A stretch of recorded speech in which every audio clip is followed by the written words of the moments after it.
आप बताइए क्या पूछे? कहाँ लिखा है? उद्वेलन शब्द तुम नहीं सही बता रही हो। उद्वेलन और अपवेलन ये महासागरीय जल की गति से संबंधित। ठीक है, जब जल नीचे दो तरफ से आगे और नीचे जाएगा तो जो है उद्वेलन, और जब दो तरफ से जल बाहर की तरफ निकलेगा और बाहर निकलेगा जो है तो अपवेलन। जैसे तटीय क्षेत्रों में सारी घटनाएं होती हैं, तो स्थलीय समय चलती है और सागरीय समय चलती है। ठीक है, तो ये सारी घटनाएं तटीय क्षेत्रों में घटित होती है। समझिए, खास करके ज्वार और भाटा के समय पानी आता है, के बाद पानी चला जाता है, उसी संबंधित ये सब नाम कोयला वोयला में आ गया जी। अच्छा, पहले चलिए कोयला चलिए कोयला होता तो काला है, लेकिन इसको जानते हैं काला सोना कहा जाता है। उद्योगों की दुनिया में, अब दुनिया भर में ऊर्जा की खपत की शुरुआत हुई, ठीक है, खास करके इसके बाद भाप का इंजन बनाया गया। तो भाप के इंजन का आविष्कार हुआ। अच्छा, क्या है जी? कौन सा कलर का है? तुम लोग एक बार बताओ। ये वाला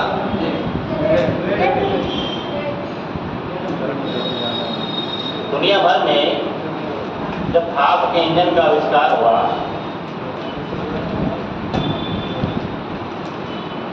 ठीक है, तो इसे ट्रेन, कल कारखाने ये सब जो चलाए जाते थे, उसमें जो ऊर्जा का मूल स्रोत था वो क्या था? कोयला।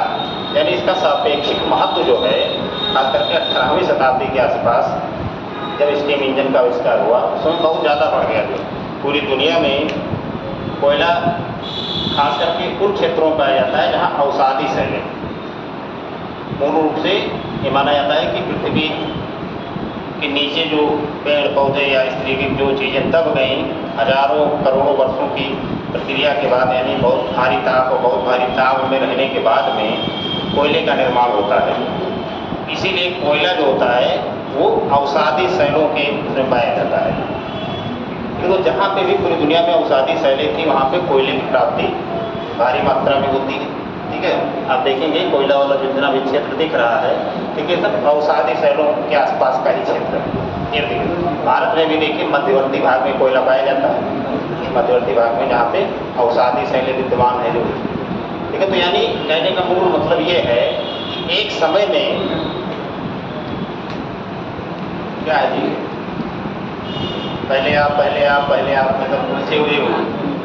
ठीक है, एक समय में कोयले की डिमांड बढ़ी तो सापेक्षिक महत्व इसका पूरी दुनिया में बहुत तेज़ी से बढ़ा, क्योंकि जितने इंजन चलाए जाते थे, खासकर जो स्टीम इंजन थे, ठीक है, वो इसी से चलाए जाते थे। ऊर्जा का एकमात्र स्रोत एक समय तक ये रहा। लेकिन बाद में डीजल, पेट्रोल ये सब की डिमांड बढ़ गई, क्योंकि इससे संबंधित, इसकी खपत से संबंधित जब चीज़ें बन के सामने आ गई, तब इसका महत्व थोड़ा कम हुआ। लेकिन चूँकि कोयला केवल ईंधन के लिए ही नहीं इस्तेमाल किया जाता है, बहुत सारे उद्योगों में भी कोयले का प्रयोग किया जाता है। और जिन देशों के पास में ऑलरेडी कोयला के पर्याप्त भंडार थे, उन्होंने दूसरे विकल्पों की तरफ जाना बहुत मुनासिब नहीं समझा। जैसे भारत में जितने भी तापीय ऊर्जा संयंत्र चल रहे हैं, थर्मल पावर स्टेशन जहाँ से बिजली बनाई जाती है, जहाँ पर कोयले का उपयोग किया जाता है, जैसे NTPC वगैरह नाम सुने आपको? क्योंकि उत्तर प्रदेश के कई शहरों में, आपके बगल में टांडा में एक प्लांट उसका लगा है, ऊंचाहार में लगा है, शाहजहाँपुर में लगा है। ठीक है, तो आज भी देखिए, आज क्या ऊर्जा के तमाम साधन नहीं हैं, लेकिन फिर भी वो कोयले से चलाए जा रहे हैं, क्योंकि कोयले का भंडार हमारे पास पर्याप्त है, तो हम क्या करेंगे कोयला। तो इसलिए अन्य स्रोतों के आने के बाद में भी इसका महत्व बना हुआ है। उसका कारण ये है कि कुछ देशों के पास में अपना भंडार है, दूसरी चीज़ है कि सस्ता पड़ता है, अन्य ऊर्जा के माध्यमों से सस्ता पड़ता है। लेकिन ये भी नहीं कहा जा सकता है कि इसका महत्व बराबर बना हुआ है पूरी दुनिया में। आज नवीकरणीय ऊर्जा, पेट्रोलियम, परमाणु ईंधन, इन सब के मुकाबले थोड़ा इसका सापेक्षिक महत्व जरूर कम हुआ है। लेकिन सीमेंट उद्योग या तमाम और अन्य उद्योगों में थोड़ी बहुत मात्रा में इसका प्रयोग जो है किया जाता है। तो इसलिए आज भी कोयला पूरी दुनिया में जहाँ जहाँ पाया जाता है या जहाँ जहाँ इसका उत्पादन होता है, और चूँकि बहुत भारी वस्तु है, ठीक है, इसलिए इसका बहुत ज़्यादा आयात निर्यात नहीं होता है। कारण ये भी है कि जब अन्य विकल्प लोगों के पास मौजूद हैं, जिन देशों के पास कोयला नहीं है, ठीक है, तो आयात निर्यात बहुत ज़्यादा नहीं करते हैं। लेकिन भारत दुनिया में किस नंबर का कोयला उत्पादक देश है? तीसरा या चौथा होगा, जो आप लोग देखा करिए, सब चीज़ें नहीं है, रिपोर्ट दूसरे या तीसरे नंबर पे होगा जो उत्पादन में। यानी भारत को बहुत ज़्यादा आयात करने की जरूरत नहीं पड़ती। लेकिन भारत को जो खास करके इस्पात उद्योग में प्रयोग किया था, उसमें कोकिंग कोयला प्रयोग किया जाता है। उच्च किस्म का होता है, जिसमें बहुत हाईएस्ट टेम्परेचर क्रिएट करने की क्षमता होती है, उसका आयात करना पड़ता है, खास करके इस्पात उद्योग के लिए।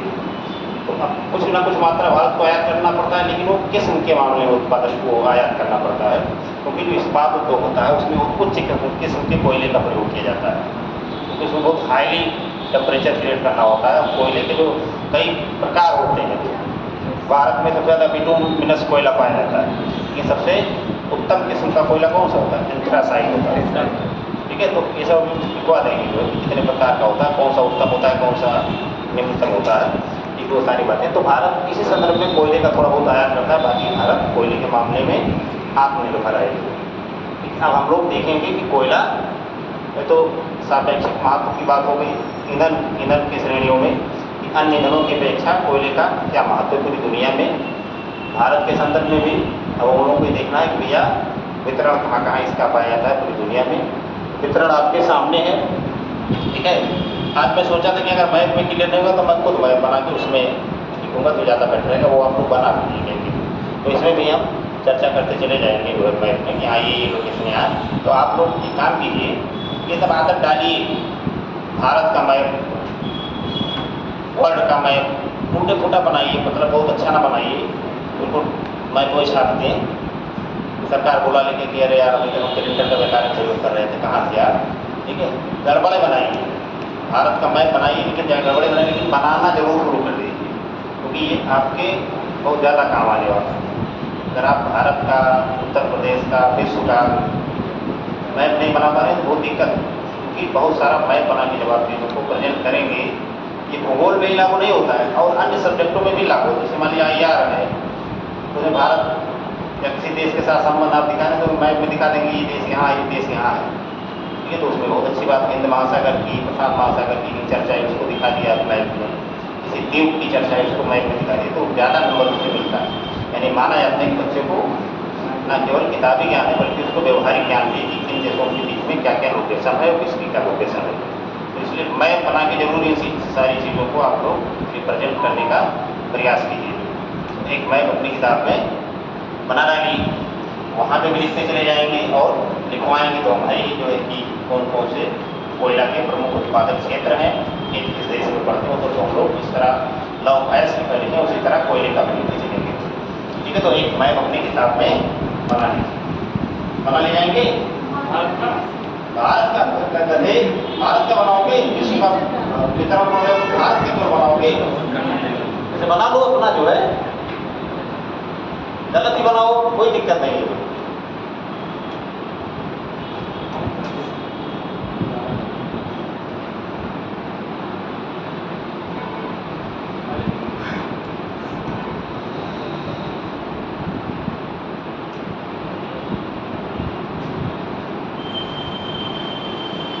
ऐसे बना लो, हम भी बहुत दिमाग का नहीं है मैथ के मामले में, बनाते हम मिटा देते हैं। इसे बना लो, इसे और उसका बना लो जो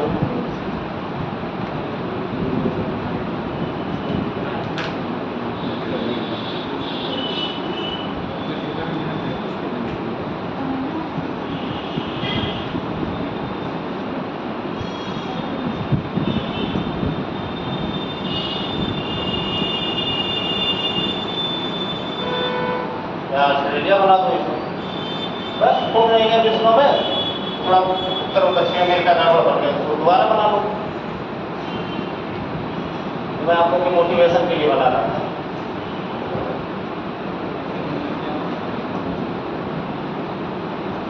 तो उसमें देखोगे तो नहीं बन पाएगा, आँख से देखो, बाकी उसको ज़्यादा देखने की जरूरत नहीं है।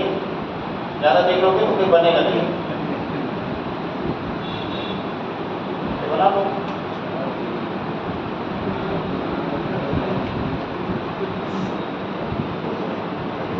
बस वो ये कह रहे हैं कि मतलब इतना फनी भी नहीं बना देना है कि आपको भारत सरकार बोला ले, गलते बनाओ। आप इसी तरह अगर इतने इतने घटिया बना के दिखा देंगे, अगर इसको हम बेकारे मान रहे हैं अपने आप को, नहीं पहले बहुत अच्छा बना है, तो आप कहेंगे कि अरे इससे अच्छा कौन बना दिए। आप हाथ एक सोड़ बना दीजिए, लेकिन बनाइए जरूर, ठीक है। उसको बनाने वाले अब इसमें जो है जिन जिन क्षेत्रों की चर्चा आती जाए, ठीक है, उनका नाम यहीं पर लिख दीजिए, खाली क्षेत्र मत बनाइए, ठीक है। इस तरह का बना लेंगे तो आपके दिमाग में वो हमेशा लिए बैठ जाएगा। कोई चीज़ अगर आप मैप से पढ़ते हैं, ठीक है, तो हमेशा के लिए याद हो जाती है, ठीक है। अब हम लोग थोड़ा सा लिखने उखने का प्रयास करें। बाकी तक है इसमें जो कॉन्सेप्ट था वो मैंने बता दिया, सापेक्षिक महत्व ईंधन की श्रेणियों में, ठीक है।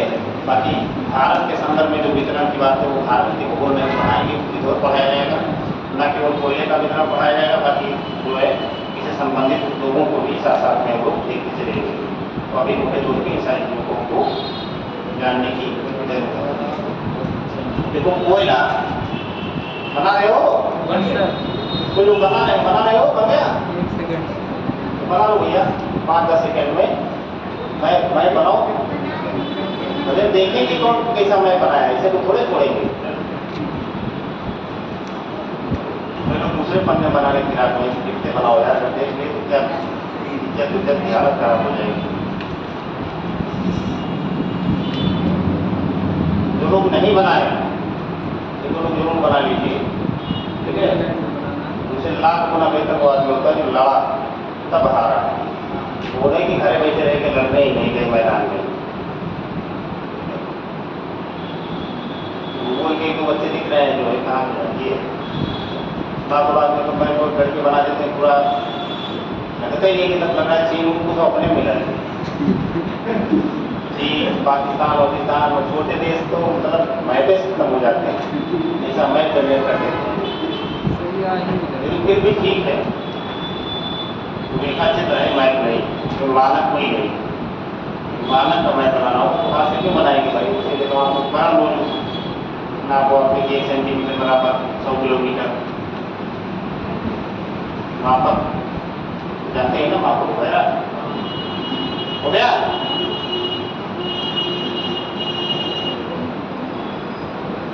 हाँ तो बढ़िया तो बनाए हो, क्या दुखी हो तुम लोग, क्या बनाए?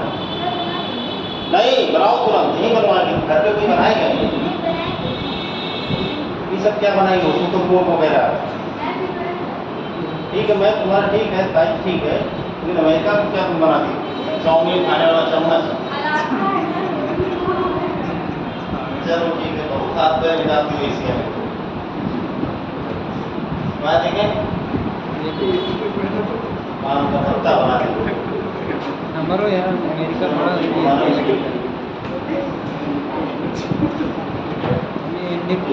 ऑस्ट्रेलिया पहुंचा है बना देख हम नहीं बना वो कभी नहीं। इंडिया के बगैर ऑस्ट्रेलिया नहीं है, हम लोग टेस्टिंग की तरह है।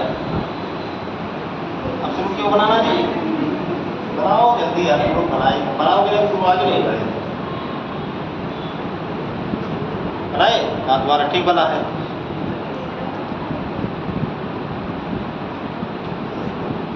खरगोश के ऊपर लगा हाथ बैठ जाती है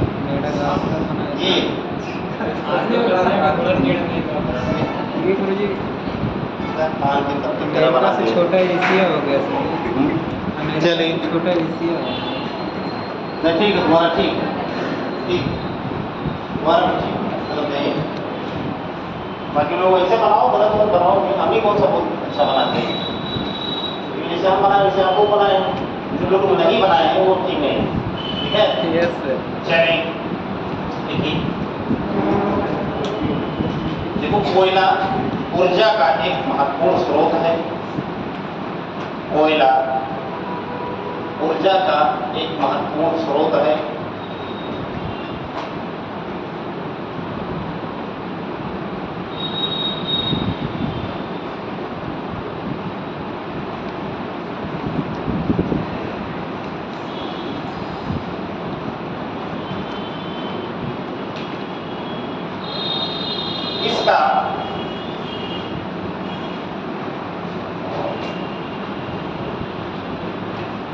इसका मतलब कोयले का उत्पादन के पश्चात से ही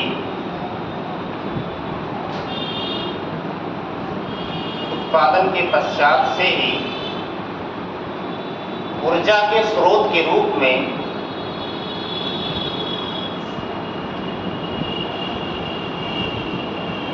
ऊर्जा के साधन के रूप में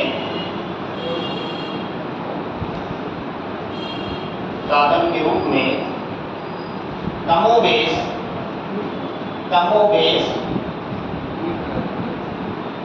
बताएं क्या होता है। कमोबेश सापेक्षिक महत्व रहा है। भाप के इंजन के आविष्कार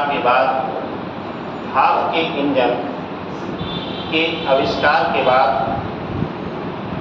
कौन आविष्कार किया था भाप के इंजन का? हाँ सही है। हाँ तो ठीक है। अभी कुछ सो रही है क्या? नहीं, जग तो रही, सोना नहीं है। क्या देखो, भाप के इंजन के आविष्कार के बाद रेल, कारखाने, जलयान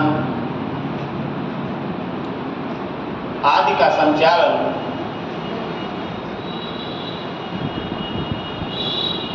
कोयले से ही किया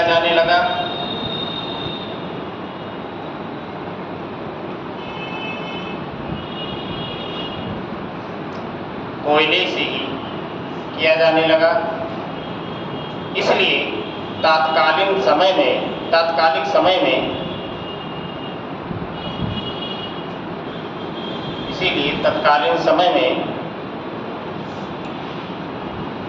इसका ज़्यादा महत्व रहा है।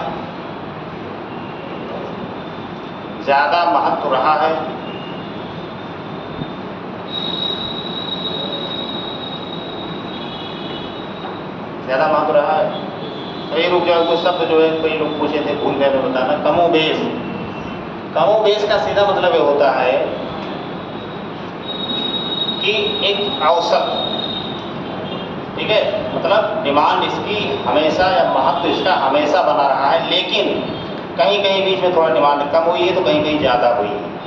यानी महत्व इसका जब से उत्पादन शुरू हुआ तब से कुछ समय तक हाई रहा, लेकिन उसके बाद कम हुआ, फिर ज़्यादा हुआ। इस तरीके से सदैव इसका पूरी दुनिया में कोयले का ईंधन के रूप में ज़्यादा महत्व ही रहा या सापेक्षिक कमोबेश ठीक ठाक ही रहा है। ठीक है, तो कमोबेश शब्द का सीधा मतलब होता है कि बराबर मांग नहीं रही, हमेशा ऊंचे नीचे होती रही है। जैसे शेयर बाजार में कहा नहीं जाता है कि कमोबेश आज शेयर बाजार में अच्छी या सकारात्मक स्थिति है। अब कमोबेश का मतलब ये हो गया कि कभी भी गिरा भी 1 आध घंटे के लिए, लेकिन फिर ऊंचा हुआ है, फिर गिरा है, तो आप नहीं देखते हैं कि इतने बढ़ा है। यानी मान लीजिए अगर कोई कहते कि आज 12% का उछाल देखने को मिला, ठीक है, तो कहीं कहीं 12% गिरा होगा, तो कहीं कहीं 5-6% 2-4 घंटे के लिए रहा होगा, कहीं कहीं हो सकता है जो माइनस में भी गया हो। ठीक है, तो औसत निकाल के जो बात होगी वही बात की जाएगी वहाँ पर। तो यहाँ पे भी वही बात कहने का मतलब रहा है कि कोयले का ईंधन के रूप में आज भी और जब से उत्पादन होना शुरू हुआ तब से बराबर महत्व इसका पूरी दुनिया में बना हुआ है। अन्य साधनों के आने के बाद में भी इसका महत्व बना हुआ है। लिखो आगे ये बात, लिखो।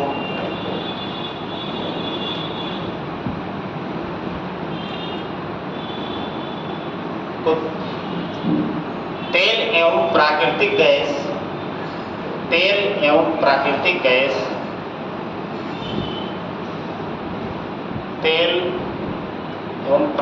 गैस तथा नवीकरणीय ऊर्जा के स्रोतों के आने के बाद भी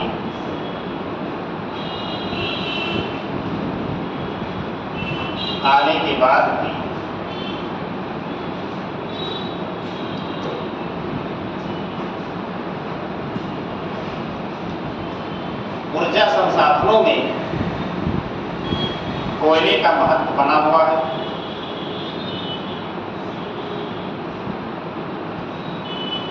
पैराग्राफ चेंज।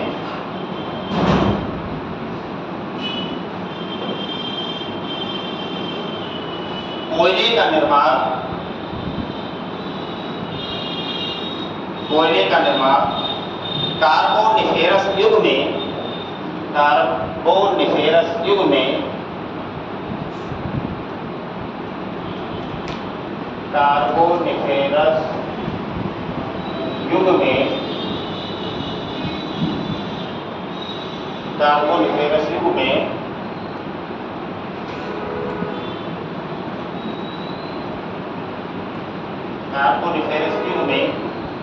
वनों के पृथ्वी की आंतरिक परतों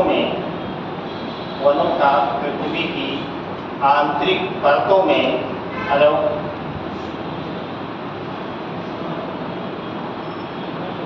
दोनों सहेलियां और आगे आ जाओ, फिर खाली क्यों आ बैठी हो?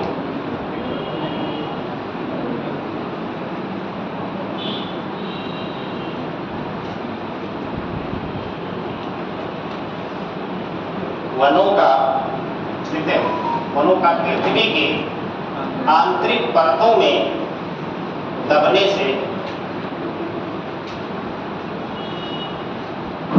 से ताप एवं दाब के कारण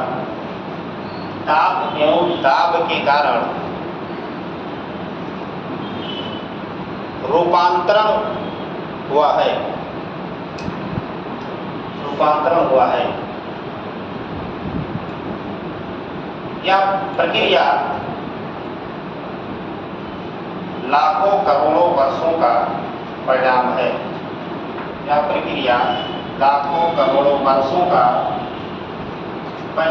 है।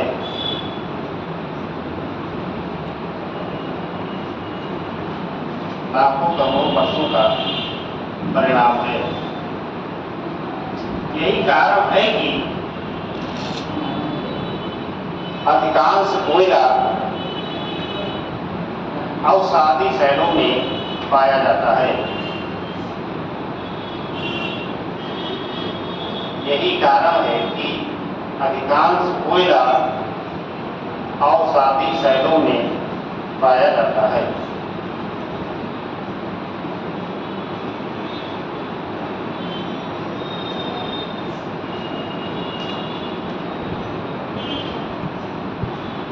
दो शब्द आए हैं जो आप लोग को पता है, तुम लोग ना समझ में आए हो।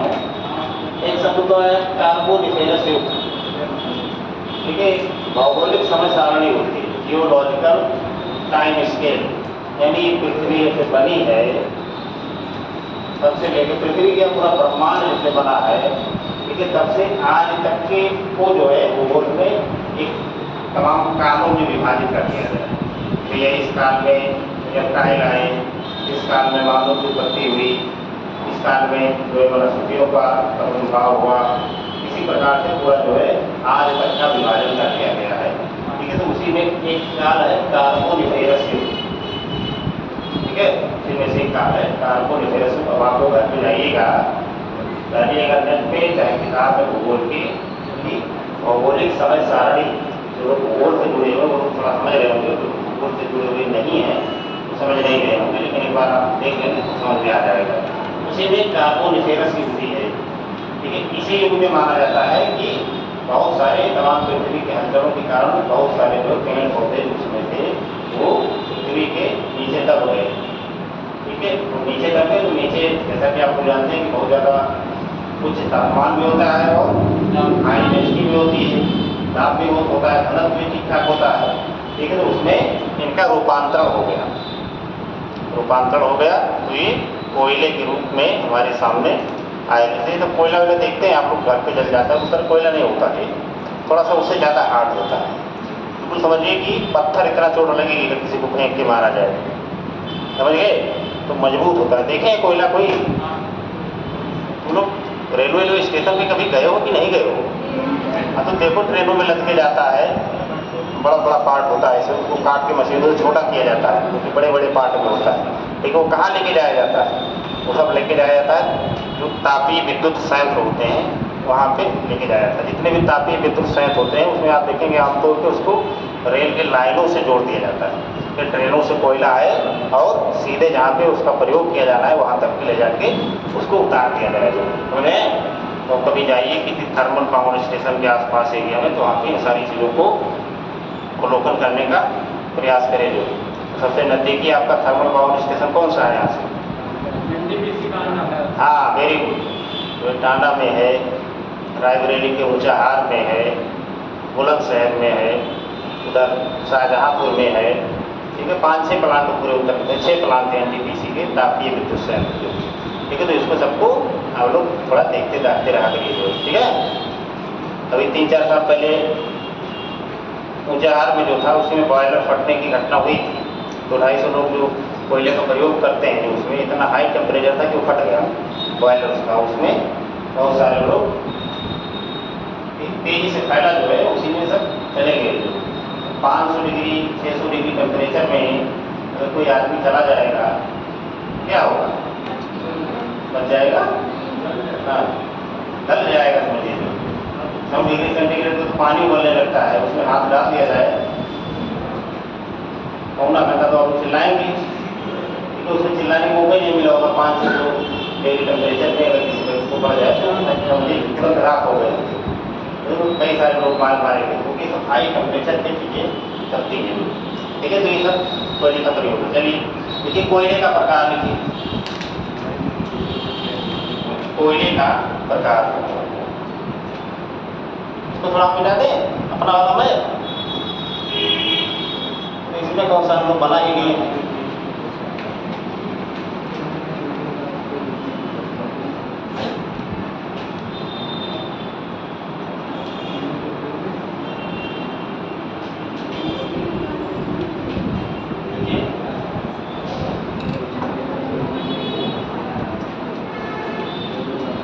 कोयले का प्रकार, पहला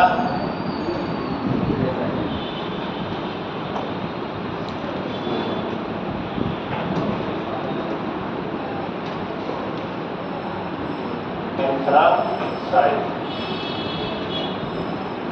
दूसरा क्या है? बिटुमिनस। Very good.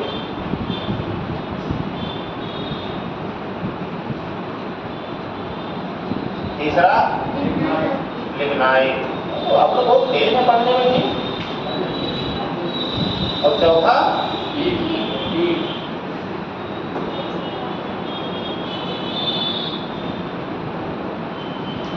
दिख जाएगा?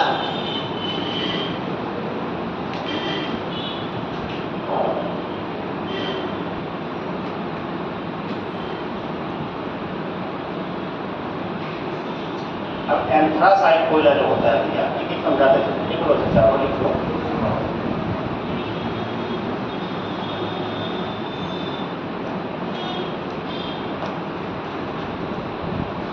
अब कोयले का अपना ये मूल गुण है कि इसमें जितनी कार्बन की मात्रा होगी, जितनी ज़्यादा, ठीक है, उतने समझिए कि सबसे बेहतर किस्म का कोयला होगा। लेकिन उतने समझिए कि सबसे बेहतर किस्म का कोयला वह जितना ज़्यादा उसमें कार्बन की मात्रा होगी। अब जो बिटुमिनस कोयला होता है, सॉरी एंथ्रासाइट कोयला होता है, लेकिन ये सबसे उत्तम किस्म का कोयला माना जाता है, क्योंकि इसमें जो कार्बन की मात्रा होती है 80 से 85% के करीब होती है। ये कोई मन करे से लिखते चला गया तो यही मिल जाएगा, अलग से नहीं लिखाने की जरूरत है। 80 से 85% कार्बन की मात्रा, कार्बन की मात्रा तो समझ जाएंगे जो मैंने लिखा है अभी तक। तो आप लोग बहुत अच्छे हैं। ये बात तो हम खुद ही लिख देते हैं, उसमें क्या लिख रहे हैं। अब एक चीज़ और जान लीजिए, जो चीज़ अच्छा होता है, ये प्रकृति का नियम होता है, वो कम होता है। इसलिए धरती पे आदमी भी अच्छे लोग बहुत कम हैं, उनकी मात्रा 5-10% होती है। बाकी 90% लोग भी ठीक ठाक ही होते हैं, लेकिन उतने ठीक नहीं होते हैं क्योंकि किसी बुरा कहा जाएगा। तो भी अच्छे ही होते हैं, लेकिन बेहतर नहीं होते हैं। तो जो सबसे ज़्यादा अच्छा चीज़ होता है वो कम होता है, तो इसकी मात्रा भी जो दुनिया में बहुत कम है। एंथ्रासाइट वाले कोयले की मात्रा बहुत कम है। बिटुमिनस जो कोयला होता है, इसका चूँकि जितने ज़्यादा कार्बन होगा उतने ज़्यादा उसका ऊष्मीय मान होगा, उतने ज़्यादा ऊष्मीय मान होगा। समझ रहे हैं? ऊष्मीय मान मतलब किसी चीज़ को कितना तेज़ी से जो है वो गर्म कर ले जाए, यानी उसके अंदर जो इंटरनल टेम्परेचर होता है, हीट होती है, वो कितनी ज़्यादा होती है। जैसे हाथ में ज़्यादा होगी, हाथ में अगर हाथ पड़ जाए तो तेज़ी से जल जाएगी, लेकिन अगर गैस सिलेंडर पे चूल्हा जल रहा है तो उतना नहीं जलेंगी। आप जो गाँव में कंडा जलाया जाता है, उपला जलाया जाता है, उससे उतना नहीं जलेंगी, क्योंकि उसका ऊष्मीय मान जो होता है वो कम होता है, इतना ज़्यादा नहीं होता है, समझिए। लेकिन एंथ्रासाइट कोयला जो है इसका ऊष्मीय मान थोड़ा ज़्यादा होता है।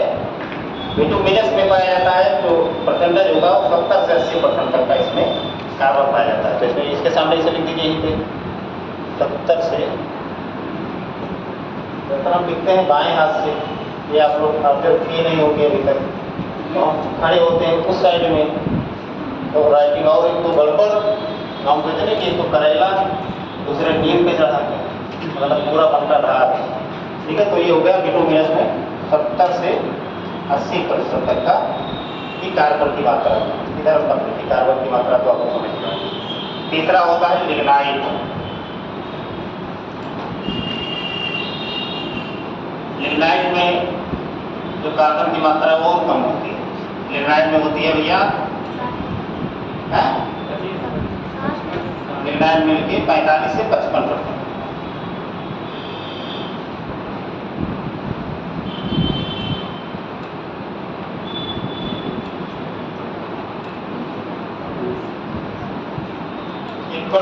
PCS में एक बार पूछा गया था, मुझे ध्यान लगे नहीं थे, तो आपको मंत्रियों को लिख लीजिए। इनमें जो ये होता है लिग्नाइट, इसको भूरा कोयला भी कहा जाता है।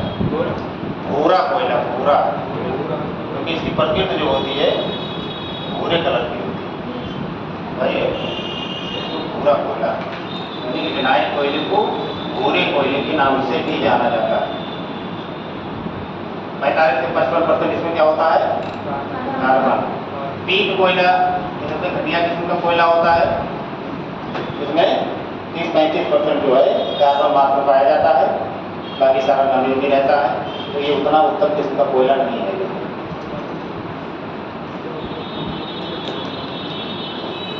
ये उतने उत्तम किस्म का कोयला नहीं है।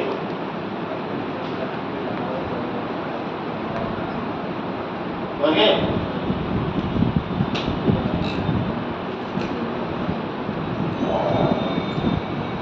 अब डालो कोयले का विश्व वितरण। कोयले का विश्व वितरण,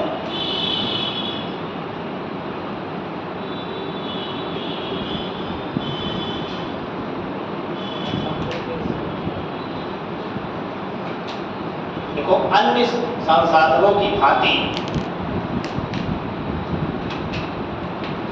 अन्य संसाधनों की भांति कोयले के वितरण में भी असमानता देखने को मिलती है।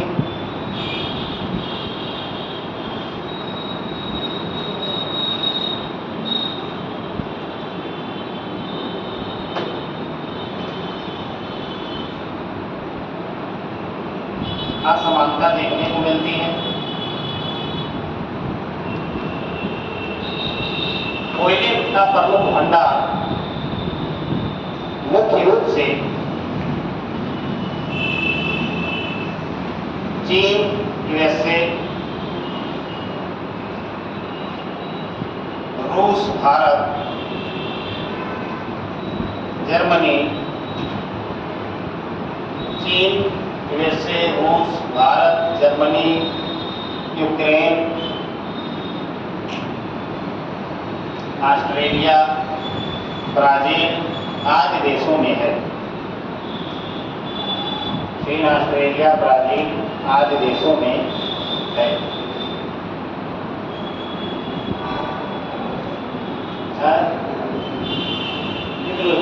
क्या लिखे? आज देशों में है। चीन में इसका भंडार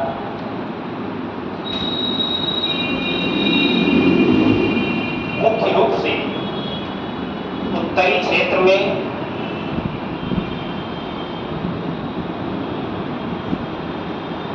उत्तरी क्षेत्र में शांसी, चीन का एक प्रांत का नाम ये है शांसी, शांसी शांसी, सिंचियान, वहाँ के राज्यों के नाम हैं। ठीक है, सी और ची ये तो सब हर व्यक्ति के नाम में और हर शहर के नाम में थोड़ा बहुत आपको मिल ही जाएगा, समझिए। तो सबकी भाषा के नाम है। चीनी, मंदारिन लिपि के शब्द हैं जो है, उसमें सी ची सब नाम लिखा रहता है। बाकी जो राष्ट्रपति ने उनका क्या नाम है, सी जिनपिंग, तो सी लगाना वो भी नहीं भूलिए। उसके पहले भी जो थे उनके नाम में भी सी भी लगा था, आगे पीछे मिला सी मिलेगा। लेकिन तो इसलिए आप लोग आश्चर्य न मानिए, तमाम राज्य है उसके नाम में सी है जो नहीं। तो सी क्या नाम है इसका, सांसी। क्या लिखे हो, उत्तरी क्षेत्र में सांसी। आंतरिक मंगोलिया,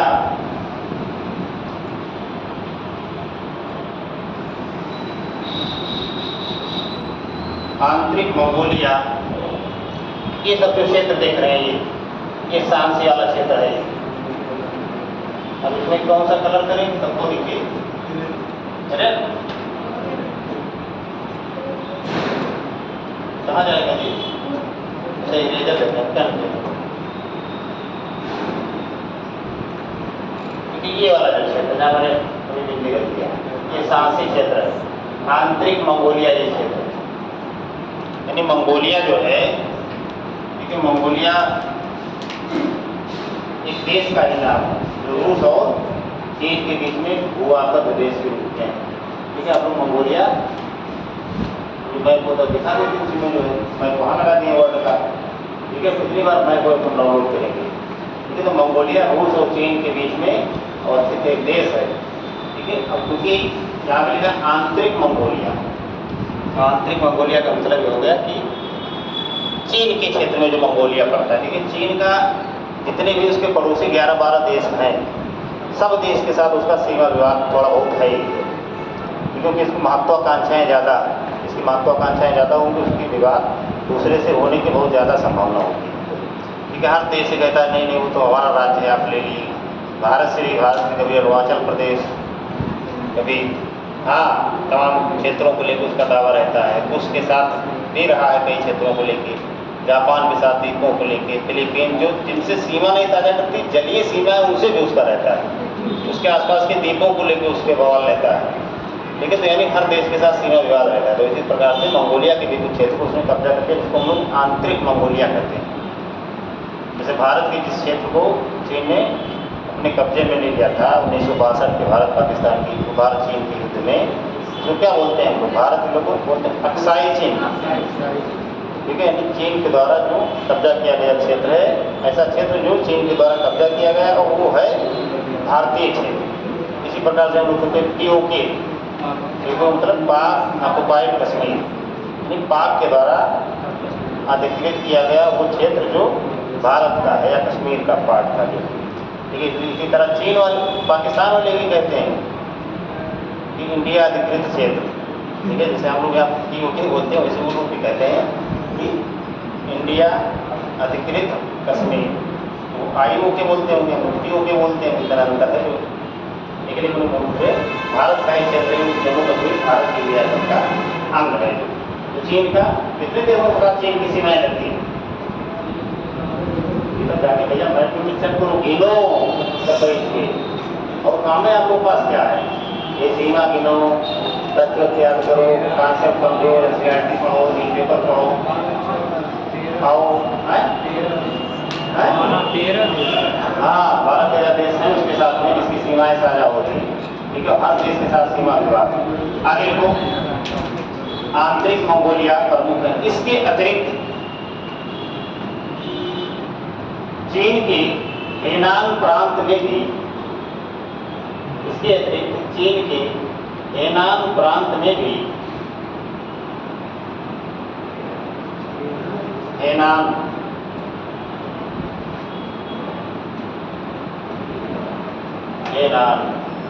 एक प्रांत का नाम है हेनान। हेनान प्रांत में भी कोयले के भंडार पाए जाते हैं।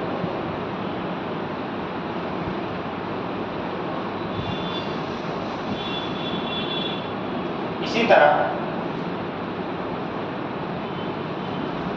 तरह यूएसए मतलब हाँ संयुक्त राज्य अमेरिका, इसी तरह यूएसए के अपलेशियन क्षेत्र में पेंसिल्वेनिया से लेकर, इसी तरह यूएसए के पेंसिल्वेनिया से लेकर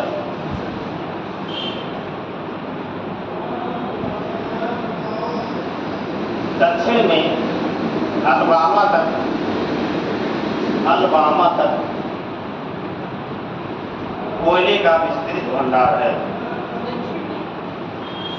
यूएसए के अपलेशियन क्षेत्र में पेंसिल्वेनिया के दक्षिण से लेकर अलबामा तक विस्तृत कोयले के भंडार हैं। अपलेशियन पर्वत कहाँ है? अमेरिका में। ये है ना अपलेशियन पर्वत, ये ठीक है। तो अपलेशियन पर्वत से लेकर दक्षिण में अलबामा तक ये सब कोयले के यहाँ पे भंडार है। और इसमें जो लिखा है ये देखो काला वाला पार्ट, ये सब जो आंतरिक क्षेत्र के कोयला प्रदेश है। इसके अलावा इसी आगे हो, इसके अलावा आंतरिक क्षेत्र में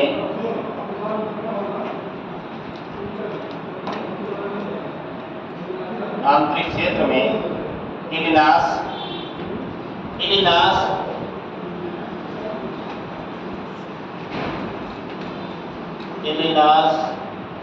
दूसरा है इंडियाना,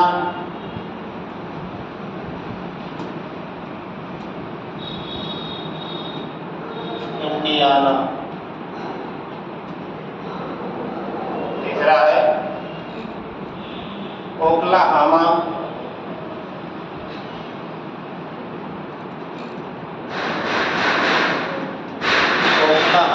ये ला है।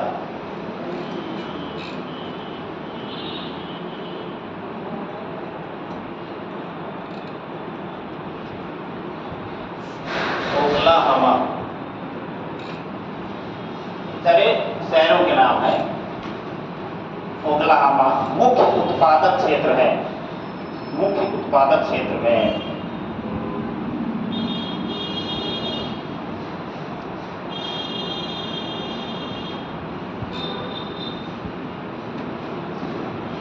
और अमेरिका में ही कुछ भारत में हिमालय का प्रदेश है। उसी तरीके से अमेरिका में भी राकी पर्वत श्रृंखला, ठीक है, बड़ी लंबी पर्वत श्रृंखला है। हालांकि अब तो बहुत उसमें वो हो गया, वैसे यहाँ पे है ऐसे, ठीक है। तो उत्तर से दक्षिण दिशा में, ठीक है। तो इसमें भी बहुत सारी श्रृंखलाएं मौजूद हैं, क्योंकि तट पे बहुत आ गया, बहुत पुराना पर्वत है। तो हिमालय में कई रेंज हैं तमाम जो है। उसी तरीके से राकी पर्वत श्रृंखला में भी कई रेंज हैं, ठीक है। और इस क्षेत्र में भी कोयले के तमाम भंडार अवस्थित है। ये भी लिख लो,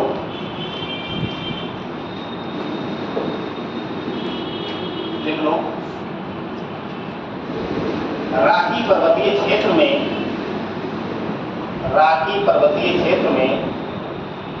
मोंटाना राज्य से लेकर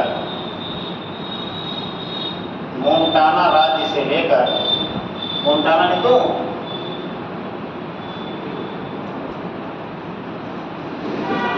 मोंटाना राज्य से लेकर न्यू मैक्सिको,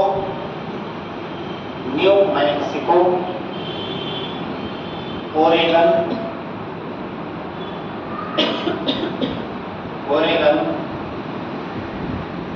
तथा कैलिफोर्निया तक विस्तृत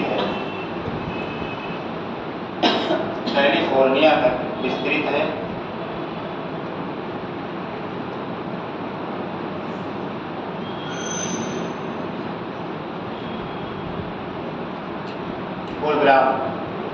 रूस में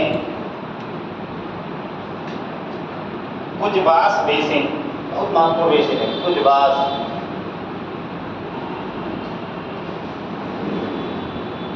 रूस में कुजबास बेसिन, यहाँ तक लिखा नहीं है, नोनबास लिखते हैं, इसी सब क्षेत्र में है कुजबास बेसिन है सब। रूस में कुजबास बेसिन महत्वपूर्ण कोयला क्षेत्र है। इसके अतिरिक्त यूराल क्षेत्र में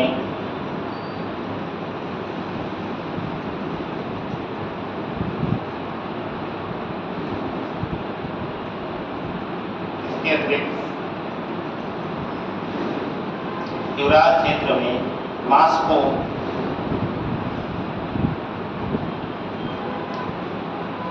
तुला भी एक क्षेत्र है, तुला, मास्को, तुला, पिचौरा बेसिन, पिचौरा बेसिन, पिचौरा, पिचौरा बेसिन,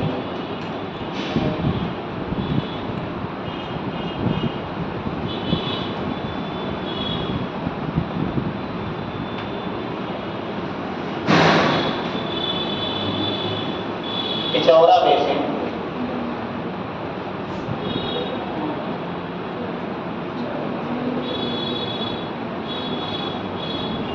पिचौरा बेसिन तथा साइबेरिया अन्य मुख्य कोयला उत्पादक क्षेत्र है, तथा साइबेरिया अन्य मुख्य कोयला उत्पादक क्षेत्र है।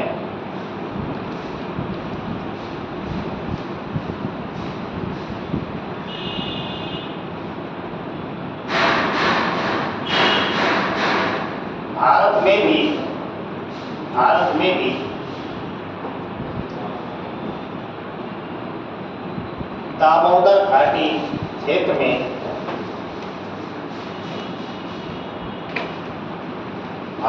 भी दामोदर घाटी क्षेत्र में दामोदर घाटी क्षेत्र में मुख्यतः उड़ीसा, झारखंड, छत्तीसगढ़, उड़ीसा, झारखंड, छत्तीसगढ़ व पश्चिम बंगाल में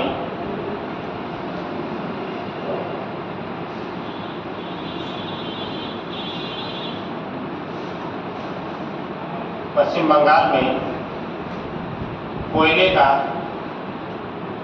उत्पादन किया जाता है। कोयले का उत्पादन किया जाता है।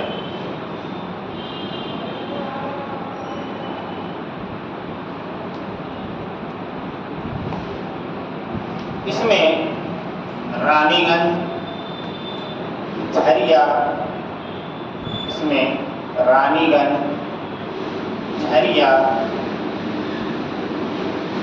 बोकारो, रानीगंज, लिख दो, हो गया, झरिया, बोकारो मुख्य उत्पादक केंद्र है, इसके अतिरिक्त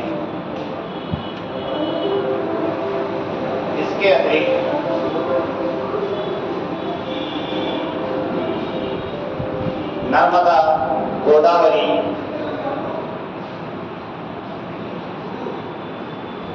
सोन,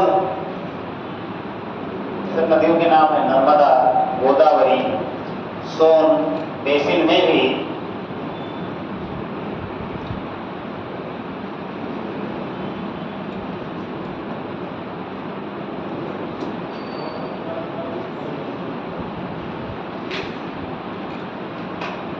आप देखेंगे भारत में नर्मदा, सोन और गोदावरी, इनकी बेसिन भी भारत के लगभग मध्यवर्ती भाग में ही पाई जाती है। ये है ना नर्मदा नदी, गोदावरी भी जो है ऐसे ऐसे है। सोन भी छोटी सी नदी है, यहाँ पे ऊपर हो जाएगी सोन नदी। सोन नदी किसकी सहायक नदी है?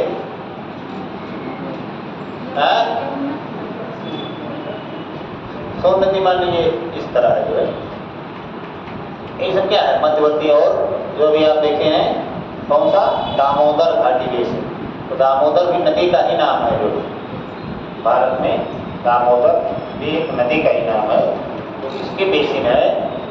इसके क्षेत्र में तमाम कोयला के मुख्य उत्पादक क्षेत्र हैं, झरिया, बोकारो, रानीगंज, ठीक है। ये समय पूरा भारत के मध्यवर्ती क्षेत्र में जहाँ पे अवसादी शैलखंडा विद्यमान है वहीं पर कोयले का प्रमुख रूप से उत्पादन किया जाता है। तमाम सारे केंद्र यहीं पे हैं। इसलिए देखिए इतने भारत में तापीय विद्युत संयंत्र लगाए गए हैं या इस्पात उद्योग या बिजली के बड़े बड़े कारखाने वो सब इसी क्षेत्र में लगाए गए हैं। बहुउद्देशीय परियोजनाएं भी इसी क्षेत्र में लगी होकर तमाम बनाई गई हैं।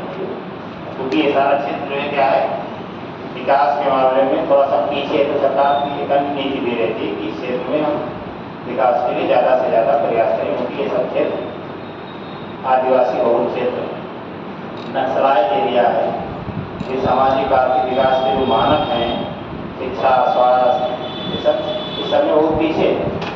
लेकिन इस सारे क्षेत्र में पीछे होने का एक बड़ा कारण ये है क्योंकि इन सब इस सारे क्षेत्रों में जो है औद्योगिकरण हुआ है लेकिन उद्योगों के कच्चा माल यहाँ से प्राप्त हुए और औद्योगिकरण जो है तो औद्योगिकरण में उसमें कुशल मजदूरों की जरूरत होती है। और आदिवासी लोग थोड़े कानून फाउंडेशन चला पाएंगे तब तो उनको भाई एजुकेशन ही नहीं मूल बात क्या एजुकेशन शिक्षा स्वास्थ्य हर चीज़ वहाँ पे बुनियादी सुविधाएं नहीं है तो कैसे कुछ जो हाईली स्किल्ड काम है उसको करने मुश्किल होगी ना। दूसरे सारे क्षेत्रों से भारी मात्रा में पलायन होता है। दूसरे क्षेत्रों में होती है कि यहाँ पे नक्सल बात जो है वो उसी से प्रभावित है क्षेत्र रहा है। तो विकास की मुख्य धारा में न पहुँचने का बड़ा कारण ये हुआ है क्योंकि नक्सलवादी क्या करते हैं उनका सीधा सीधा विरोध किससे होता है सरकार से होता है। जब कोई सरकारी काम यहाँ होने ही नहीं देंगे ना हम स्कूल बनने देंगे और स्कूल कहीं गलती बन भी गया तो हम स्कूल जो जाएगा उसको मार देंगे गोली। ठीक है अपहरण कर ली सड़क नहीं बनने दे रहे हैं माइंस रिसाइट उड़ा दे रहे हैं। ठीक है बहुत सारी चुनौतियाँ पेश करते हैं लेकिन अब तो क्या सरकारें उसके लगभग खत्म करने की तरफ लेकिन बहुत कड़ाई से उनसे निपटा भी गया। लेकिन एक समय ऐसा था कि उन सारे क्षेत्र में सड़क बनाना भी मुश्किल काम होता है। पता लगे कहीं पुल बनाना है इंजीनियर गायब हो गए जिम्मेदारी पर लिए गए तो कैसे पुल बनेगा। पुल को ऐसा चीज़ है नहीं कि उसको ऐसे जाके आदमी लोहा और रखते बना देगा जो उसमें इंजीनियरिंग का काम है।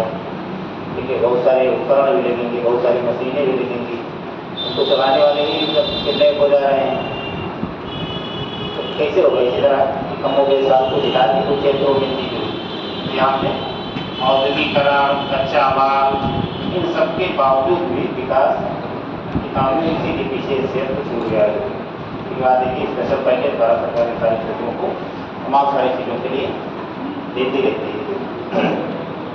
अब भारत में एक और कोयला उत्पादक क्षेत्र जो भी बहुत हाल फिलहाल में खोजा गया लेकिन वो है तमिलनाडु में जहाँ पे लिग्नाइट बहुत ज़्यादा भंडार पाया गया। लिग्नाइट कोयला जो होता है ठीक है तीसरा सबसे अच्छा कोयला होता है जो लिग्नाइट कोयला। ठीक है ये कहाँ पाया गया है तमिलनाडु के क्षेत्र में इसके भंडार एक लाइन में। तो तमिलनाडु में के नेवली में तमिलनाडु के नेवली में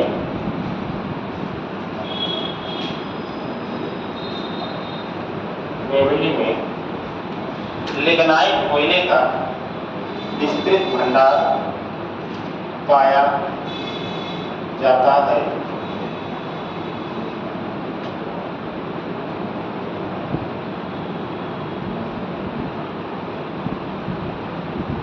इसके अलावा भारत में कुछ कोयले का उत्पादन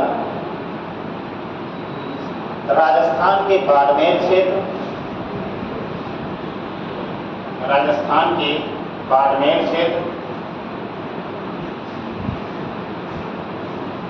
अरुणाचल प्रदेश के नामचिक नामकुक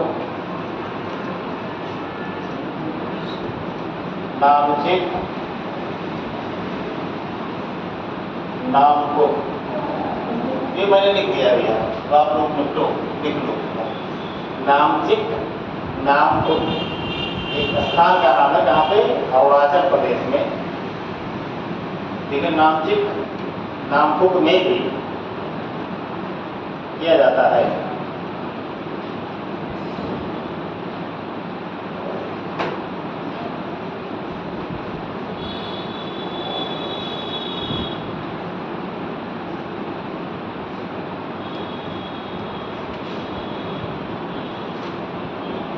एक क्षेत्र रह गया ऑस्ट्रेलिया थोड़ा सा इसमें लिख लो ऑस्ट्रेलिया का अधिकांश कोयला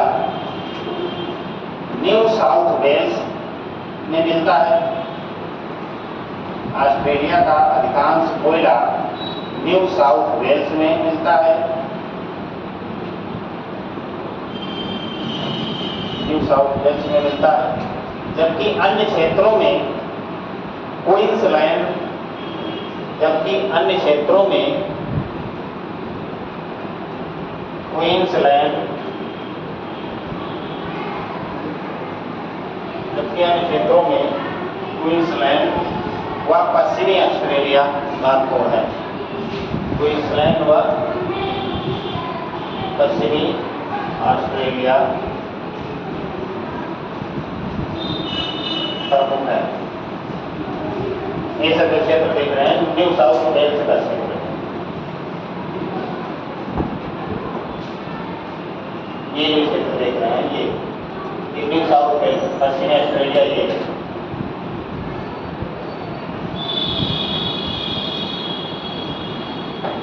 दो 2020 में ऑस्ट्रेलिया से संबंधित TCS के ट्री में एक प्रश्न आया था कि ऑस्ट्रेलिया में मर्रे और डार्लिंग दो नदियां हैं। जैसे भारत में गंगा यमुना है, इस प्रकार से वहाँ पे मर्रे और डार्लिंग नामक दो नदियां हैं। और ये दोनों कहाँ पे हैं? पूर्वी ऑस्ट्रेलिया में है।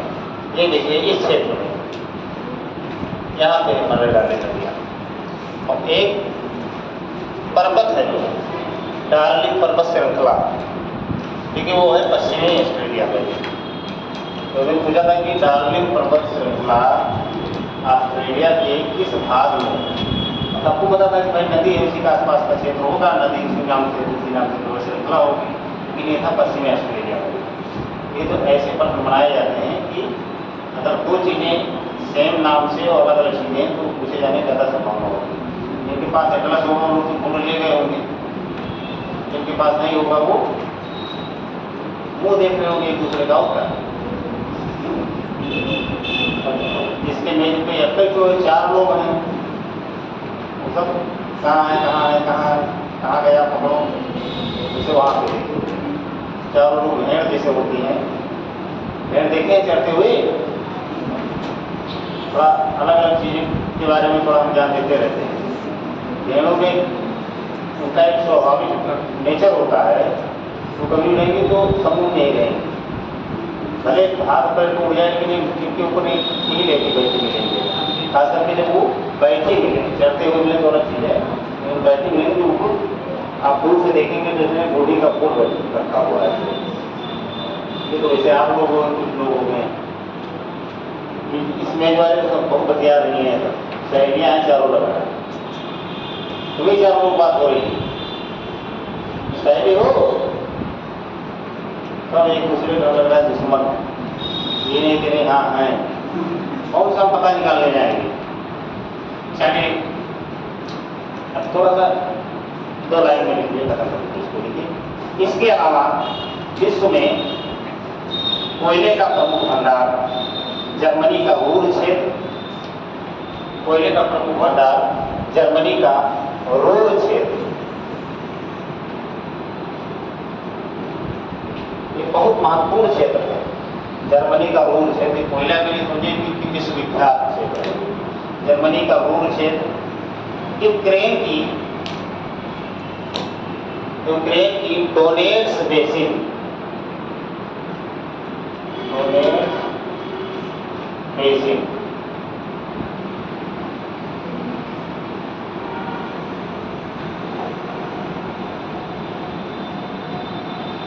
डोनेट्स बेसिन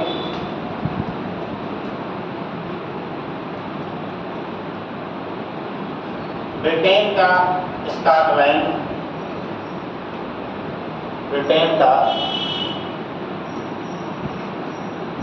स्कॉटलैंड,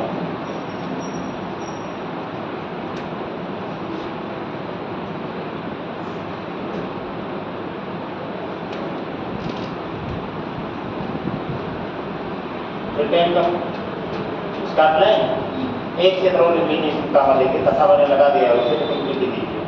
देखिए दक्षिण अफ्रीका का ट्रांसवाल क्षेत्र,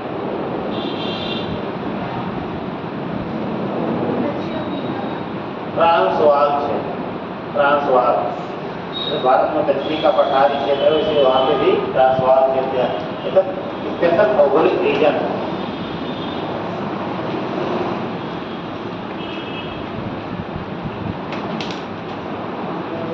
इसलिए भूगोल बहुत महत्वपूर्ण भाषा वो सब्जेक्ट है। भूगोल धार्मिक थोड़ा बहुत जानना चाहिए, बुनियादी बात है, क्योंकि जब तक आप भूगोल नहीं जानेंगे तब तक दूसरे विषयों को मर्म को नहीं समझ पाएंगे। आप इतिहास पढ़ रहे हैं, उसमें भूगोल की जरूरत पड़ती है। ठीक है, कार्य सिंधु झेलम का तो पता है, झेलम पता है, कैसे जान पाएंगे कि युद्ध कहाँ हुआ। हल्दी घाटी का युद्ध, हल्दी घाटी का क्षेत्र कहाँ है, भूगोल में तो पता चलेगा है। इसलिए भूगोल विशेषज्ञ नहीं होने की जरूरत है, लेकिन कम से कम आपको जानने की जरूरत है। अब तक जो आपके लोक सेवा आयोग की विशेष में पूछे जाते हैं, उसमें अगर आप देखेंगे भैया लोकेशन बेस्ड और करंट अफेयर्स की प्रश्न जो है बहुत ज़्यादा पूछे जाते हैं। इसमें डाउनलोड होगा जो है, डाउनलोड करो, दिखाएँ थोड़ा प्रश्न आप लोग फ्री का। जैसे युद्ध के मैदान के बारे में जानकारी लेते रहनी चाहिए, क्योंकि असली परीक्षा वही होगी जब आप बैठेंगे और आपको पेपर बांट दिया जाएगा और एग्जाम बोल देगा कि अब भैया बातचीत बैठिएगा, ठीक है, तब हम बता सकते बोलो हम बता दें रहने दो, खोल लेंगे, यहाँ तक हम खोल लेंगे। इसके बाद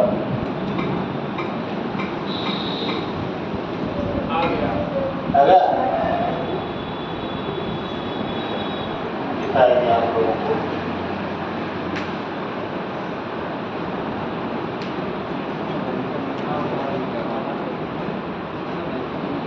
किसी की भी वेबसाइट खोल सकते हैं, कोई जरूरी नहीं कि इसी खोला जाए, मतलब ये नहीं जाना है। पूरा कौन आ रहा है,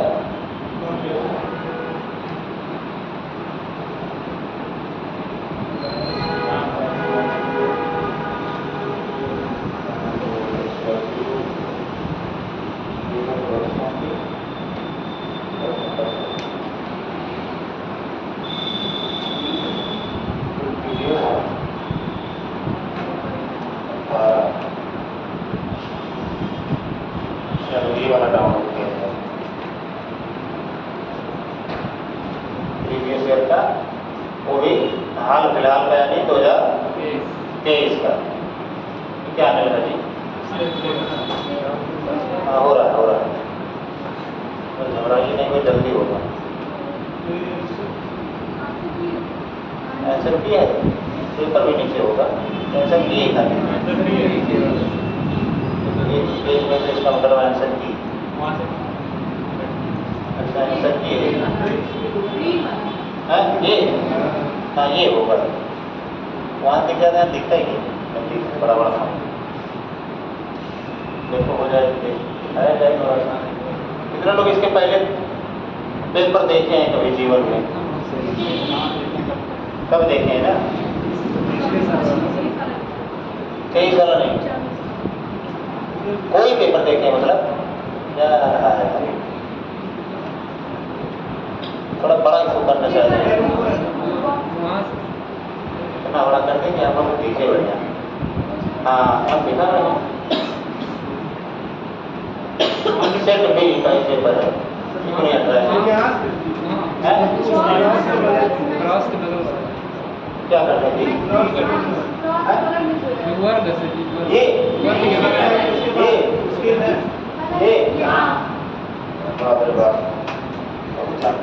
हाँ अभी देखिए सारे प्रश्न जो है, धान्य कटक जो महासंघों के अधीन एक प्रमुख बौद्ध केंद्र के रूप में सम्मिलित हुआ, निम्नलिखित में से किस एक क्षेत्र में अवस्थित था?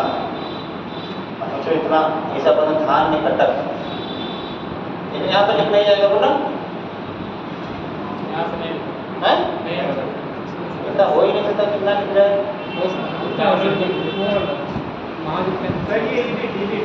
ये वाला ना लास्ट एकदम कोने से। अच्छा एडिट अच्छा है जाए हाँ हाँ अब तो पता लिख जाएगा कहाँ लिख गया थी अगली गीत पर ऊपर से सने हेडलाइट वाला सही हेडलाइट लाइट हाईलाइट कहाँ लिख गया यही सीखने में हम लोग को लग जाएगा हमारा पूरा अंडरलाइन अंडरलाइन की नहीं हाँ वो तो लगा लेकिन केवल अंडरलाइन करेगा वो कुछ नहीं करेगा लिखने वाला हम बोल रहे ग्राफ में जाएगी कलर कोई भी रहे कोई दिक्कत नहीं चलिए छोटे बच्चे हम बता दिया करें अंडरलाइन करके बता दिया करेंगे अभी ध्यान निकटक महासंघिकों के अधीन बौद्ध केंद्र के रूप में समृद्ध हुआ निम्नलिखित में से किस एक क्षेत्र में अवस्थित था अभी ध्यान निकटक कहाँ हो सकता है अब ये क्षेत्र आप जाइएगा नेट पे डालिएगा ध्यान निकटक ये किसी न किसी रूप में साल 2 साल के अंदर ये चर्चा में रहा होगा किसी न किसी रूप में अवश्य चर्चा में रहा होगा हर प्रश्न इसमें आपको दिखाई दे रहे हैं आपको और दिखाते हैं बताने पर क्योंकि ये किसी न किसी रूप में साल 2 साल 4 साल में ये समाचारों में अवश्य रहे होंगे तभी इन सारी चीज़ों के बारे में पूछा जा रहा है प्रश्न जो इतिहास में है और विषयों में करके देखते हैं अब देखिए प्राचीन भारत के केंद्र में कोरकई कुम्हार मुचूरी किस रूप में विख्यात थे यानी ये जो नाम है ये किस रूप में विख्यात है इसका प्रश्न है आर्ट एंड कल्चर आप पढ़ेंगे तो उसमें दिखाया जाएगा कि किस रूप में विख्यात थे लोग और जैन तीर्थंकरों के चैत्य हैं लोग इस्पात केंद्र के रूप में हैं पत्तन थे या राजधानी नगर थे लोग ठीक तो अभी देखिएगा कि क्या इसमें सही है लोग इसी प्रकार से देखिए यहाँ पे एक कथन दे दिया है कि आत्मा केवल जंतु और पादप जीवन की संपदा नहीं है बल्कि शिलाओं प्रवाहित जलधाराओं और अनेक प्राकृतिक वस्तुओं के भी है जिन्हें अन्य धार्मिक संप्रदाय जीवित नहीं मानते उपयुक्त कथन भारत के किस धार्मिक संप्रदाय के मूलभूत विश्वास को प्रतिबिंबित करते हैं जैन धर्म की होगा इसमें क्योंकि जैन धर्म में ज़्यादा अहिंसा को जो सबसे ज़्यादा बल दिया गया है अगर जैन धर्म में दिया है जैन धर्म में यहाँ तक कह दिया गया खेती होती भी ना कीजिए क्योंकि उससे बहुत सारे जीव जंतु मर जाते हैं खेती किसानी करने के दौरान तो यहाँ तो हमारी सबसे जैन धर्म ही होगा जैन परंपरा एक ये है विजयनगर साम्राज्य इससे लगभग आपको हर पेपर में 14वीं शताब्दी के आसपास का एक दक्षिण भारत का साम्राज्य रहा है विजयनगर इसमें कई राजा हुए हैं जो बहुत ही मतलब समझें कि प्रशासनिक दृष्टिकोण से और शासन करने के दृष्टिकोण से बहुत लोकतांत्रिक और बहुत विकासशील प्रवृत्ति के थे उनके क्षेत्र की जो जनता थी वो मतलब संतुष्ट थी और उन्होंने बहुत सारा कलाओं को जो शिल्प कला स्थापत्य कला तमाम कला थे ठीक है उन सबको भी बहुत ज़्यादा बढ़ावा दिया तो इसलिए इनसे संबंधित यूपीएससी का समझिए विजयनगर साम्राज्य बहुत फेवरेट क्षेत्र है जो इसे संबंधित हर साल तो नहीं लेकिन हर दूसरे तीसरे साल अवश्य देखी जाएगा चाहे मेंस में चाहे प्री में मध्यकालीन गुजरात के शासक ने ये पुर्तगालियों को हमें लग रहा है इन साम्राज्यों पर विश्वास कीजिए सारे साम्राज्य ये लग रहा है मूल पेपर नहीं था क्या है 2 नंबर अच्छा एक ही पेज था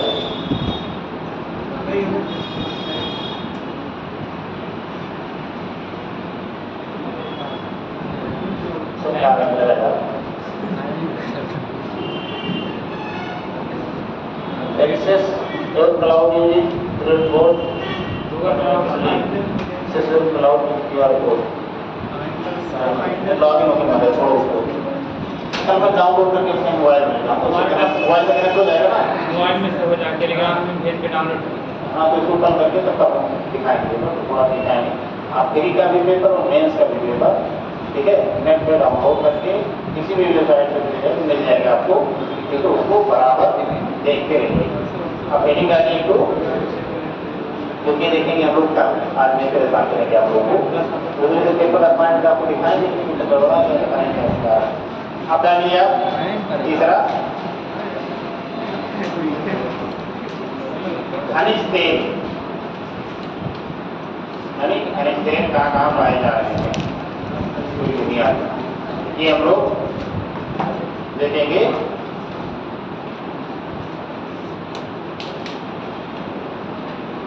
कब देखेंगे? आज ही देख लें। थोड़ा सा आगे में थोड़ा सा तक देखिए।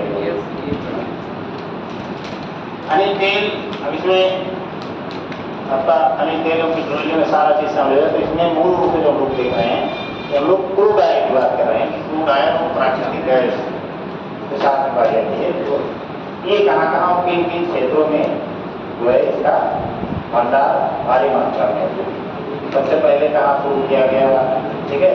तो पहले तेल का कुआं तथ्यात्मक रूप से आपको थोड़ा अच्छा करते रखने सारी चीज़ों को भी देखने की जरूरत होती है। अमेरिका में होता है, पेंसिल्वेनिया में, ठीक है? एक बार देख लीजिएगा, कई किताबों में रूस भी मिलता है या चीन जो है कागज की खोज रूस खुद बताओ, चीन खुद कहता है कि सबसे पहले हमारे यहाँ हुआ।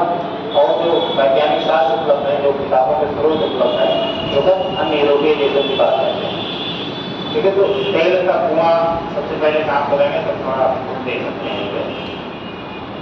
पूरी दुनिया में तेल और प्राकृतिक गैस खोज होकर सामने आई।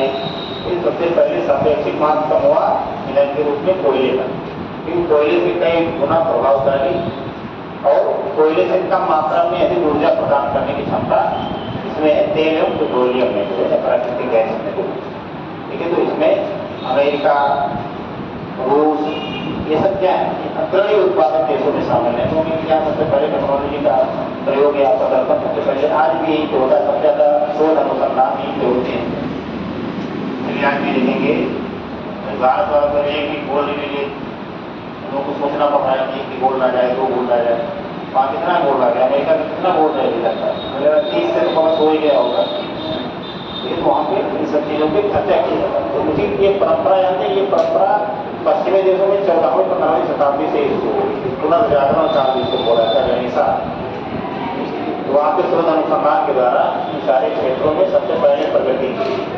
रूस, चीन, अमेरिका, इन सारे क्षेत्रों में तेल एवं इसकी खोज सबसे पहले की गई। सबसे पहले यहाँ से खुदाई उदाई की। इसके बाद धीरे धीरे खाड़ी देशों में आया। खाड़ी देशों में भंडार बहुत ज़्यादा थे, वो खास करके सऊदी अरब, ईरान, इराक, कुवैत, इन सारे देशों में तेल के आज भी भंडार यहाँ भरे पड़े।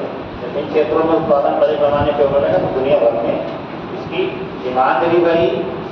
और डिमांड किसी चीज़ की बढ़ जाती है तो सप्लाई भी अपने आप बढ़ जाती है।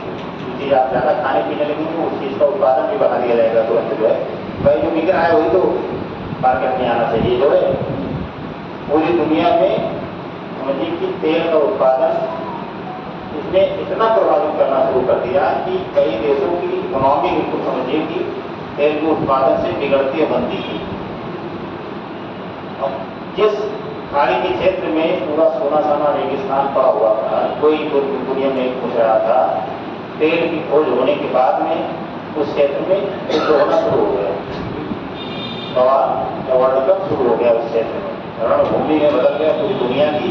रणभूमि विगत 100 सालों से आज भी है रणभूमि आप देख रहे हैं, क्योंकि एक ऐसा संसाधन था कि इसका जिस पे वर्चस्व हुआ, जिसका इस पे वर्चस्व हो गया, समझिए कि वो आगे करना शुरू कर देगा। जो केंद्रीय स्तंभ सिद्धांत है जो है रेवलैंड को, जिसमें कहते हैं कि जो सेंट्रल एशिया को कवर कर लेगा या पृथ्वी के केंद्रीय भूभाग में कब्जा कर लेगा, लेकिन पूरी दुनिया पे राज करेगा। तो सब उसी के भाग थे, ठीक है? जिस खाड़ी देशों में रेगिस्तान के अलावा कुछ नहीं था और सब जो है क्रूर शासक जो एक बार बन गया वो सुधर ही नहीं रहा था। वहाँ पे लोकतंत्र के लिए, वहाँ पे धार्मिकता के खिलाफ या शासकों के खिलाफ तमाम विद्रोह होने, तमाम सरकारों को अभ्यस्त करने, ऐसी तमाम घटनाएं विगत 50 सालों में होनी शुरू हो गई थी। 1938 में सऊदी अरब में उत्पादन होना शुरू हुआ है।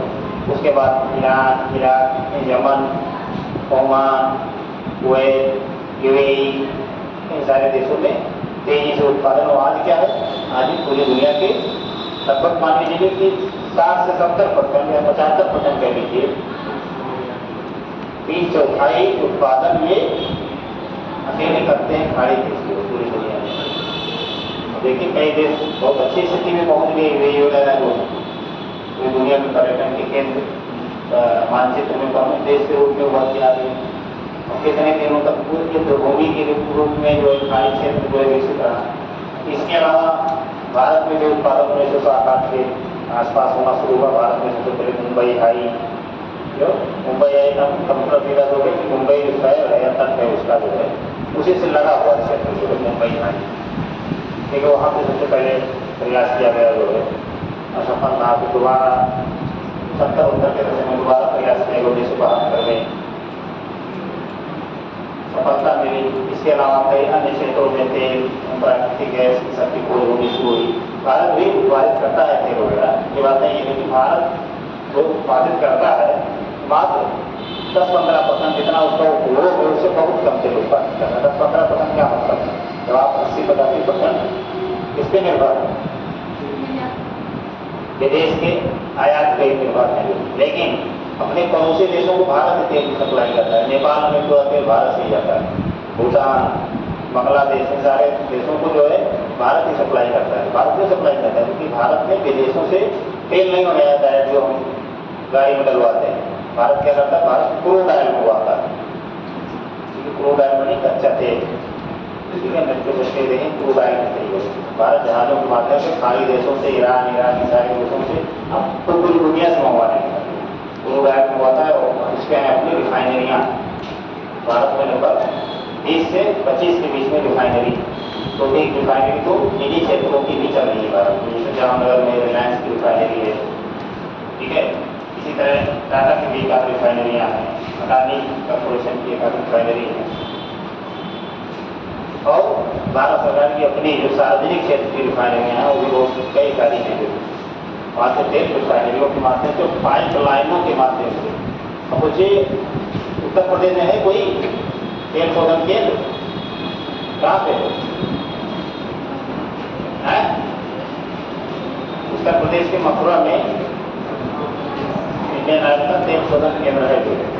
अब ये मथुरा में है और वहाँ पे गुजरात से वहाँ पाइपलाइन से कच्चा तेल आता है, रिफाइन होके और पूरे उसमें भारत में अलग अलग स्थानों पर भेजा जाता है। जो पाइपलाइन सही उसी के माध्यम से उसको मंगाया जाता है, वहाँ रिफाइन किया जाता है। इसी तरीके से मीना कहाँ? मध्य प्रदेश, पंजाब में कई जगह, अगर आप बिहार में चले जाइए कई रिफाइनरियाँ हैं जो है। पूरे देश में अलग अलग आंतरिक और बाह्य क्षेत्रों में सब रिफाइनरियों के माध्यम से उत्पादित किया जाता है क्रूड ऑयल। आस पड़ोस के देशों को सप्लाई भी किया जाता है और अपना उपभोग भी किया जाता है। समझ रहे हैं? तो तेल का ये सारा कहानी है। आज भी तेल और प्राकृतिक गैस पूरी दुनिया में एक ऊर्जा के क्षेत्र में समझिए कि केंद्रीय भूमिका रखते हैं। भले इसके अलावा तमाम सारे अन्य विकल्पों की तलाश की जा रही है, लेकिन जो इंजन डीजल और पेट्रोल से क्षमता के साथ में संचालित हो सकते हैं वो अन्य माध्यमों से उतना तीव्रता से नहीं संचालित होते। सीएनजी से आप ट्रक नहीं चला पाएंगे, उतना भारी वाहन लेके नहीं चल पाएगा। ईवी से आप बड़ी गाड़ियाँ नहीं चला पाएंगे जो लोडेड गाड़ियाँ होती हैं, ठीक है। उसके लिए डीजल और पेट्रोल जैसे ईंधन की जरूरत होती है। भले अन्य विकल्पों की ओर हम बढ़ रहे हैं। इसके अलावा तमाम नवीकरणीय संसाधन हैं, पवन, सौर ऊर्जा, बायोमास, बिजली, ठीक है। तमाम सारे ऐसे नवीकरणीय ऊर्जा के स्रोत भी हैं, लेकिन वो भी अभी इसके विकल्प के तौर पे हमारे सामने नहीं आ पाए। हालांकि उसमें बहुत सारे शोध अनुसंधान आज भी हो रहे हैं, ठीक है, लेकिन वो विकल्प के रूप में नहीं आ पाए। कुछ संसाधन ऐसे हैं जो बहुत सीमित हैं या कम देशों के पास पहुँच रखते हैं जो क्षमता, जैसे यूरेनियम, थोरियम, ये सब बहुत ही कम देशों के पास पाया जाता है। जिसके पास पाया जाता है वो बहुत सारी उसके ऊपर शर्तें लगा दी गई कि भाई आप ऐसे किसी को नहीं दे सकते हैं सब सारी चीज़ें। जैसे अमेरिका और ईरान का तो झगड़ा होता रहता है, क्योंकि जो यूरेनियम होता है इसको अगर ऊर्जा में प्रयोग करेंगे तो ऊर्जा में इसको इनरिच करने की आवश्यकता नहीं होती है। अब जहाँ पे यूरेनियम को आप इनरिचमेंट करने लगेंगे उसको, ठीक है, तो समझिए कि आप परमाणु बम बना रहे हैं। और जैसे ईरान अपना जो प्रयोगशाला बनाया है, ठीक है, वहाँ पे ये सब शुरू करता है यूरेनियम का इनरिचमेंट और तमाम सेटअप बनाता है, तुरंत अमेरिका ले जाना चाहते हैं कि भैया ये यूरेनियम का उपकरण बनाने के लिए। सोचिए भारत 1947 में आजाद हुआ, इन देशों ने भारत से परमाणु समझौता कब हुआ? परमाणु ईंधन को लेके भारत और अमेरिका का समझौता 2008 में हुआ है। इतने दिन तक समझ थी भारत बहुत गैर जिम्मेदार देश है, क्योंकि इसको हम देंगे ही। ठीक है, इसी तरीके से जापान से, ऑस्ट्रेलिया से, सारे देशों से भारत ने परमाणु समझौता। परमाणु समझौता क्या है? उसमें यही बात है कि जो हम दे रहे हैं आपको यूरेनियम, थोरियम या सब्जेक्ट जो चीजें दे रहे हैं, इसका उपयोग आप ईंधन के लिए कीजिएगा। आपके यहाँ इतनी भारी जनसंख्या है तो आपके यहाँ बिजली की डिमांड बहुत ज़्यादा है, तो आप लीजिए, बनाइए और बनाइए। रूस से, इन सारे देशों से भारत क्या मंगाता है? यूरेनियम, थोरियम, ये सारी प्रोडक्ट मंगाता है और उसका अपने यहाँ ईंधन के रूप में, देखिए कलपक्कम तमिलनाडु में, राव का कांटा राजस्थान, सब क्या है? उत्तर प्रदेश में नरौरा, बुलंदशहर का, सब क्या है? परमाणु बिजली का। इसमें ईंधन के रूप में किसका प्रयोग किया जाता है? यूरेनियम का। ठीक है, तो वो भी ईंधन के रूप में, लेकिन उसमें लागत बहुत आती है, लागत भी बहुत आती है। और दूसरी चीज है कि कच्चा माल उसका है, उसमें बहुत सारे बाउंड्री शामिल है। ठीक है, हर देश के पास ना तो उपलब्ध है और ना उतनी आसानी से सबको प्राप्त होता है कि हर समय आपको मिला ही करे। जो भारत में भी एक जगह उसके भंडार जो है अभी खोजे जा रहे हैं कि इतने पर्याप्त मात्रा में नहीं, जितने हम अपने परमाणु विद्युत घर कमा ले जाएंगे। समझिए, तो अभी भी इसीलिए तो बताने का मतलब ये है कि अभी भी केंद्रीय भूमिका में अगर देखा जाए तो तेल और प्राकृतिक गैस की केंद्रीय भूमिका आज भी बनी हुई है। इसमें चाहे वो ट्रांसपोर्ट सेक्टर हो या फिर कल कारखाने हो या अन्य जो ऊर्जा के प्रयोग के साधन हो, सारी चीज इन्हीं सारी क्षेत्रों से किसी न किसी रूप में कनेक्टेड है। तो इसलिए इसका इस संसाधन का दुनिया के किसी भी क्षेत्र में पाया जाना, समझिए अपने आप में किसी न किसी हलचल को पैदा करने वाली बात है। समझिए, तो कल इसके बारे में थोड़ा सा हम लोग देखेंगे कि पढ़ लेंगे जो। ठीक है, तो इसमें 6 क्लासें, जिसमें 3 होगी, 3 क्लास में अभी बाकी जो चीज बचे हैं। इसके बाद में हम लोग एक दिन समुद्री संसाधन देख लेंगे कि समुद्र में कौन कौन से संसाधन पाए जाते हैं। ठीक है, उसके बाद में कुछ अन्य विशेष संसाधन उसके बारे में देख लेंगे लोग। साथ विश्व के जो संसाधन है, ये वाला चैप्टर खत्म हो जाएगा। ठीक है, सब कुछ खत्म हो जाएगा तो हम 4-5 दिन क्लास लेके एक वर्ल्ड की मैपिंग करा देंगे। वर्ल्ड की मैप में जो आपको स्थान है, लोकेशन है, वो आप समझ जाएंगे उस चीज़ों को। मैप को पढ़ने की आदत है, मैप नहीं पढ़ेंगे तो और चीज़ें समझ में कम आती हैं, क्योंकि लोकेशन जानना बहुत जरूरी होता है। बढ़िए, चलिए, तो आज के लिए बस इतना ही।